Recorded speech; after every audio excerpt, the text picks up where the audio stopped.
So Steve, we talked about the game against Holland and Blair, and that really did sort of bring us down to the ground with a bump, really, because it proves there's just no easy teams in this league.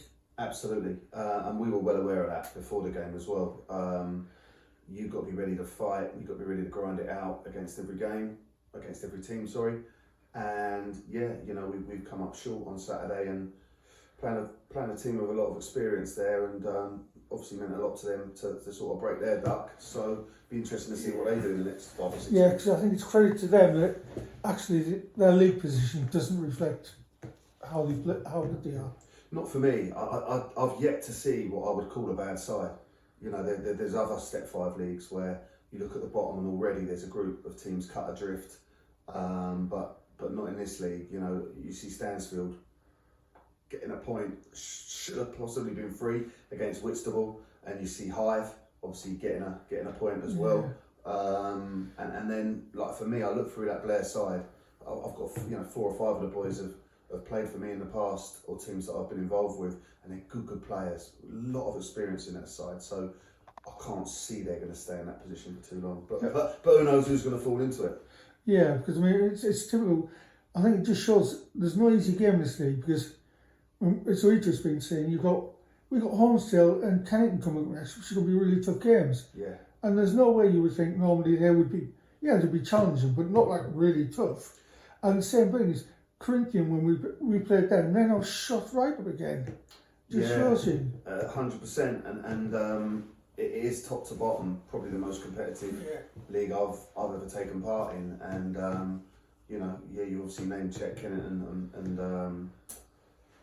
Holmesdale there, and again they've both got good management teams. They've both got teams that will fight really hard for each other, and that's probably the one thing that I would say. I don't think I've ever known a league where every team is just prepared to fight and scrap from the first minute until the 96th, and you just can't take anything for granted. Yeah, but I suppose the question just raised was how we go from one of our best or 2 of our best performances to one of our least effective performances. Yeah, I mean, we'd obviously won 4 in a row prior to that, 5 out of 6. And I think it's very hard to put your finger on that. You've obviously got to respect the fact that the opposition have been able to do something that we couldn't and put the ball in the net.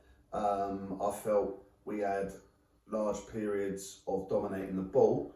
However, we couldn't really penetrate in and around the 18-yard box. I think some of it was us overdoing it, probably a little bit too slow to get shots away. Some of it was just good defending from them, a good line. You know, Marshall by Ollie Gray was a fantastic player. Dan Ellis in goal as well. So you have to work hard, or we had to work hard to try and break that down. I think we had 8 corners in the first half.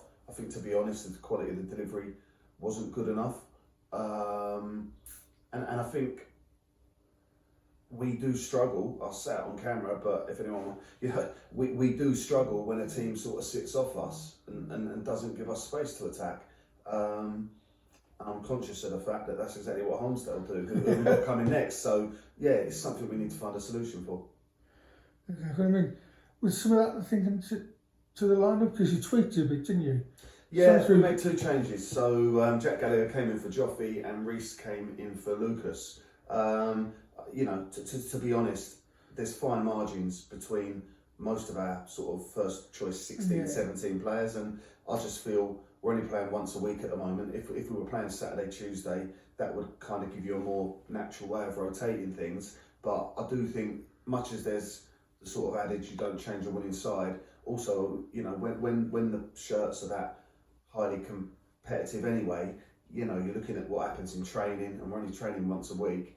And you're just trying to make sure that people don't get demotivated, particularly players that in a normal scenario would deserve to be playing. I mean, Jack Gallagher's been our captain at times this season, and Reese has had a few fantastic performances, so I didn't really feel we were making the side weaker. It was just a question of trying to keep everyone fresh and hungry. Yeah, because the other thing was your keeper.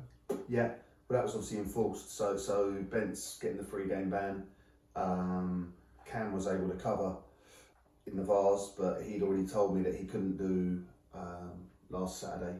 So yeah, thankfully I was connecting with Archie through Potsy, our old goalkeeper coach, and happily, we were able to get Archie on board because, he's got a pedigree and a quality that I knew wouldn't let us down. It's unfortunate he's been on the losing side, but I don't think he can really be held accountable anyway for either of the goals. No, I think he just did his job. Yeah, done his job. Yeah, steady, and as I say, I'm sure it was his birthday actually, so I'm sure he was disappointed to be on the losing side, but I don't think there's any personal accountability from him. When you just mentioned about us having the ball, because the first sort of 35, 40 minutes, I think we shaded it. We had more of the possession, we had more of the threat, but again, we just weren't able to turn that threat into a threat on goal. No, I mean, ultimately you're going to be judged on what happens in both 18-yard boxes, so there's no point flaring it up any more than that. But I'll be honest with you, Will, to say we shaded it, I thought we were all over them.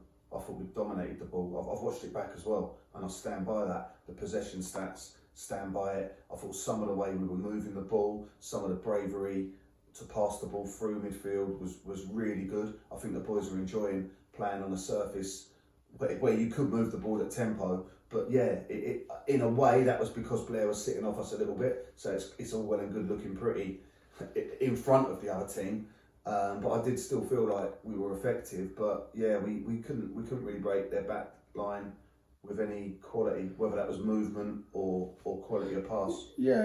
Something I was thinking about is it was one of those games where the last few games we've created lots of chances. This time we didn't seem to be able to create those chances that we've been doing in previous games. Ultimately, I just think goals change games. I think, you look at Shearwater last week, we've scored after 10 minutes, actually from their free kick. So it's a counter-attack goal. And then the situation for them is they've got to come out. It's a vase. But even if it was a league game, no one's going to sit there and take a 1-0 defeat unless you're very negative. So then teams start to bring themselves onto us a little bit more. That creates space. That allows us to go and do our thing. You look at Hive, for example. They were a tough nut to crack. It took us until stoppage time in the first half to break them down. That's right. And that, even then, it was a massive deflection from Tom. So it all comes down to how quickly you score, because goals change games, and what happened there was they got their goal, fair play. It's a direct goal, but they all count just as much. And Dieko's finished it really well, and that's then give us a problem, because now they're quite happy to go, well, come on in, we've got what we want, we're in front, we're going to sit off and make it doubly hard for you to break us down.